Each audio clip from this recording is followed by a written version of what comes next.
येषां न विद्या न तपो न दानं ज्ञानं न शीलं न गुणो न धर्मः येषां न विद्या न तपो न दानं ज्ञानं न शीलं न गुणो न धर्मः ते प्रेतलोके भुवि भारभूता मनुष्यलोके मृगाश्चरन्ति साहित्य संगीत कला विहीना साक्षात् पशुपूज्य विषाणहीना साहित्य संगीत कला विहीना साक्षात् पशुपूज्य विषाणहीना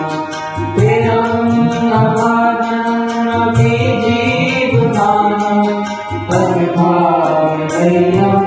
परमं पशुम्